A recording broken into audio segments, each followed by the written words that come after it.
Um, Long story short, 9/11 rolls around. And like a lot of people, it shook me. I didn't really know hardly anything about politics. I just started kind of listening to Michael Savage on the radio at night a Oh, little yeah. bit. And I realized, he was talking about more like he wasn't as political as some of the guys where they just straight talk politics for 2 or 3 hours. He would talk about food and different things like that. But Yeah. it seemed like he was mainly talking about how there was an assault on a lot of traditional values. And I kind of, especially being in a band and seeing all these rebellious people and whatnot, I was like, yeah, there's definitely an assault on that. So I kind of related to that.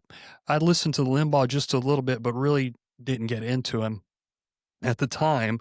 9/11 happens and it freaks me out so bad. And I start watching Fox and CNN religiously. Couldn't wait to get home and just switch back and forth. Didn't even know the difference between left and right at the time, but I realized the people on CNN hated the Bush administration. So that kind of got me into that. And long story short, I bought into everything that we were told about 9/11. Mm, And for several years, I believed all that stuff and thought that the Bushes were good people and that we were told the truth and we had to just do anything, whatever it takes to beat this Islamic, menace that was about to assault the world and take everything over.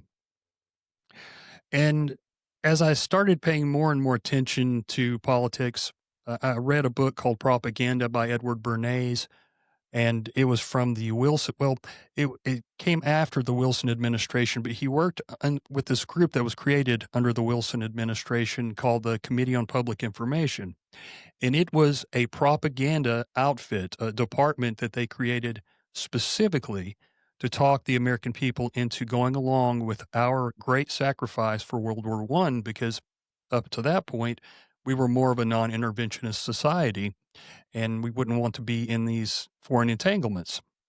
So they hired artists, scientists, pastors, teachers, you name it. It's an amazing undertaking.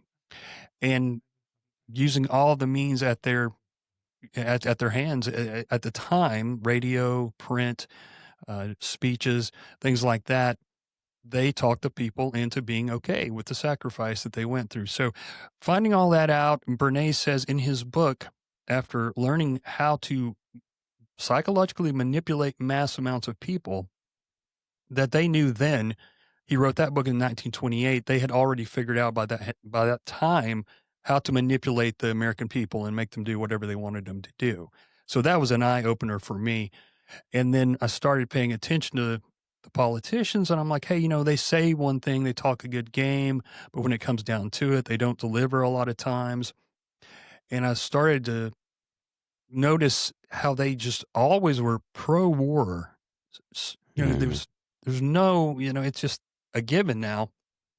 And no matter what, I watched the Democrats uh, go after Bush and against the war for 8 years, vehemently, passionately. But as soon as Obama came in, he continued the wars and started other wars, and it was even worse. And, I watched the left not even care about that. They totally shut down their anti-war movement. And that was another eye opener for me. And, no matter how many people Obama was killing, or it wasn't him directly, but it was his administration, sure. the Republicans and even the Christians, my fellow Christians, were saying it wasn't enough. It wasn't enough. Oh,